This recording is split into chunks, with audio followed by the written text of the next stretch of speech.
ذوالحجہ کا مہینہ شروع ہونے والا ہے اور اللہ تبارک و تعالی نے اس مبارک مہینے کو کئی حیثیتوں سے دوسرے مہینوں پر ایک ممتاز حیثیت، ممتاز صفت عطا فرمائی۔ یوں تو سارے دن اور ساری راتیں اللہ تبارک و تعالی ہی کی بنائی ہوئی ہیں۔ ہر دن میں سورج نکلتا ہے، شام کو غروب ہوتا ہے، دن ہو جاتا ہے، دن رہتا ہے سارے صبح سے لے کر شام تک، پھر سورج غروب ہونے کے بعد سے رات شروع ہوتی ہے، فجر کے طلوع ہونے تک جاری رہتی ہے۔ دیکھنے میں سارے سال کے دن اور سارے سال کی راتیں ایک ہی جیسی ہیں اور سب اللہ تبارک و تعالی کی بنائی ہوئی ہے، لیکن اللہ تبارک و تعالی ان دنوں اور راتوں میں کچھ کو اس لیے انتخاب فرما لیتے ہیں کہ میرے بندے ان دنوں میں یا ان راتوں میں میری طرف خصوصی طور پر رجوع کریں۔ ہم لوگ اپنے دنیاوی مشاغل میں جو اللہ تعالیٰ نے ہمارے لیے حلال کیے ہوئے ہیں، مثلا روزی کمانے میں، تجارت میں، زراعت میں، ملازمت میں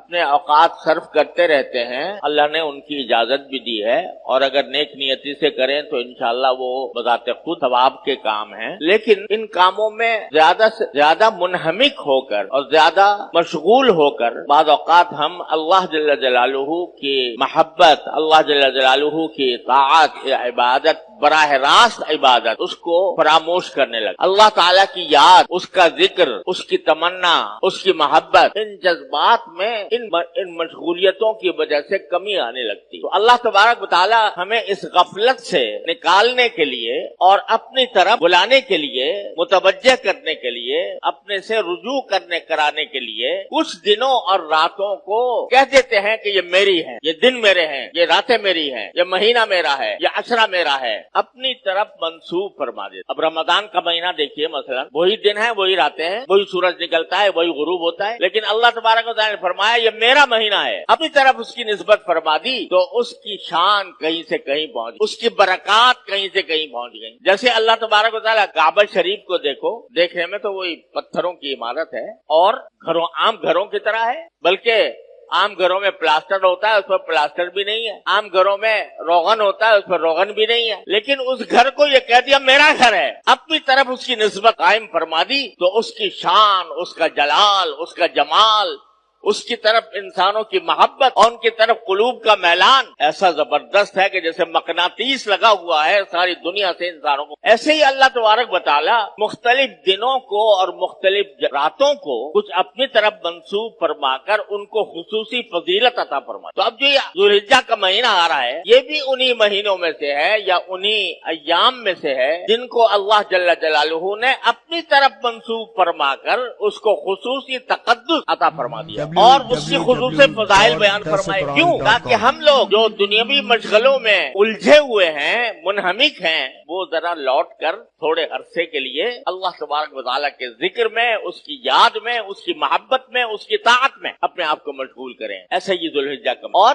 اس مہینے کی ایک خصوصیت یہ ہے کہ اس میں کچھ اللہ تبارک و تعالیٰ نے ایسی عبادتیں مقرر فرمائی ہیں جو صرف انہی دنوں میں انجام دی جا سکتی ہیں، سارے سال نہیں دی جا سکتی۔ مثلا حج جو ہوگا وہ ذوالحجہ میں ہوگا، سارے سال نہیں ہوگا۔ عرفات کا میدان تو آج بھی موجود ہے، جبل رحمت بھی ہے، مینا بھی ہے، لیکن آج اگر کوئی جا کر مینا میں قیام فرمائے یا جا کر عرفات کے میدان میں جبل رحمت پہ کھڑا ہو جائے، کوئی عبادت کی حیثیت سے اس کا کوئی مقام نہیں، جیسے اور میدان ہے ایسے عرفات کا میدان۔ لیکن جب 9 ذوالحجہ آ گئی تو اب اس کا وہاں پر جا کر وقوف کرنا، وہاں پر جا کر ذکر کرنا، وہاں پر جا کر اللہ تبارک و تعالیٰ سے دعائیں کرنا، اس کا مقام کہیں سے کہیں پہنچ گیا کہ جو میرے بیت اللہ کا حج کرے اور اس میں کوئی فحش کام نہ کرے تو واپس ایسے آئے گا جیسے آج ماں کے پیٹ سے پیدا ہوا۔ تو یہ حج ایسی عبادت ہے جو صرف اسی مہینے کے اندر ہو سکتی ہے، سارے مہینوں میں نہیں ہو، کہیں نہیں ہو۔ اسی طرح قربانی کی جو عبادت ہے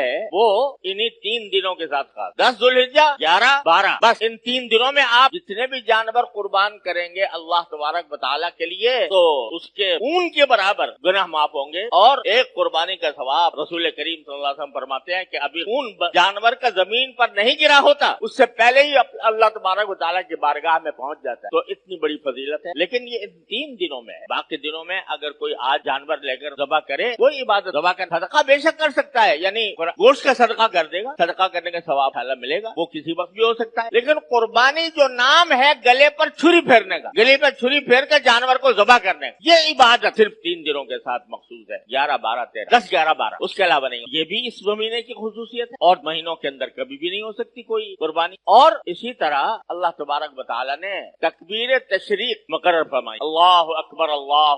لا الہ الا اللہ واللہ اکبر وللہ الحمد. یہ تکبیر تشریق 9 ذوالحجہ سے فجر سے شروع ہوتی اور 13 تاریخ کی عصر تک جاری رہتی. ہر نماز کے بعد بلند آواز یہ تکبیر کہنا واجب ہے. اللہ اکبر لا الہ الا اللہ